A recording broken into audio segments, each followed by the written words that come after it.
Happy birthday, horses! Well, the 1st of August in the Southern Hemisphere is the birthday for all horses, regardless of when they are born. Uh, in England, it's January the 1st. So I'm not sure when it started in Australia, but it was certainly being done by 1871. So anyway, here are a few amusing stories about horses from the past. Horse in the kitchen. At the Footscray Court on the 23rd of July 1908, Alfred Stone was charged with having failed to keep his premises in Whitehall Street clean. Mr. H. Streeter, City Inspector, stated that the defendant had stabled a horse in his kitchen for 3 days. The place was very dirty. Stone said, "The horse was kept in the kitchen to be out of the cold. The apartment was used for no other purpose." Mr. Streeter said, "The room is in such a bad state that the old floor will have to be replaced by a new one before the room will be fit for any person to live in." Stone was fined 10 shillings. But he wasn't the only person who thought it was a good idea to keep your horse in the kitchen. In June 1918, Charlie Fat Choi appeared by proxy at Newcastle Court on a charge of having his premises in Parry Street, Newcastle, in a filthy condition. Municipal Inspector Creamer related that a horse was stabled in the kitchen, where also vegetables and fruit intended for sale were stored. The odour was described as not too good. Mr. Butler, stipendiary magistrate, calculated the seriousness of the offence in terms of a fine of £5, with court costs. The alternative was 2 months' imprisonment. But a proxy's only place in a court of law is to plead guilty and pay the fine. Charlie's fellow countryman, however, was rather staggered at the amount of the fine. "I've only got £4," he told the magistrate. "Well, pay £4 and go away quick and get the rest," advised Mr. Butler. The smiling Chinese man agreed that that was an easy way out of the difficulty. And in 1921, a missing horse was found, stabled in a kitchen. The disappearance of the racehorse Saturn Bow is exciting much interest in the Wangaratta district. The horse was taken recently from a loose box at a hotel.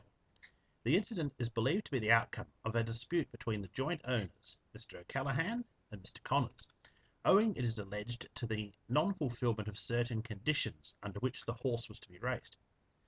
Following the disappearance of the horse, investigations were made, and on June the 10th, 1921, a party of men went to Mr. O'Callaghan's residence, where they did not press their search closely.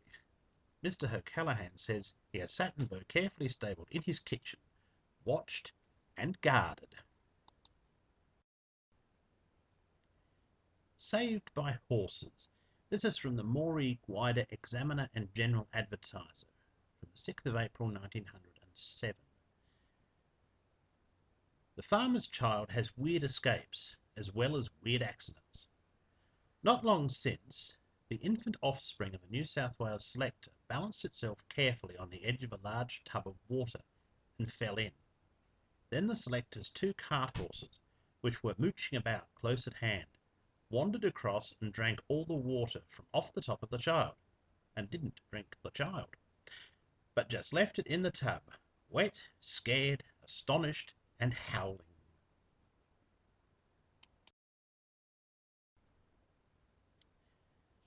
A cunning bus horse.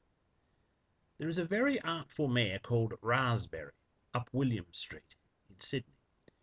She forms one of a team of horses who are supposed in turn to help to drag the omnibuses up the hill. When the relief horse gets to the top, it is unhitched and sent back to the foot of the hill, taking its place on the inside, which indicates to the next bus that the outside horse is to help pull up the hill. So accustomed have the horses got to this routine that they go through it mechanically, and are often left to go down alone and take their places. Now, this is one of Raspberry's favourite tricks.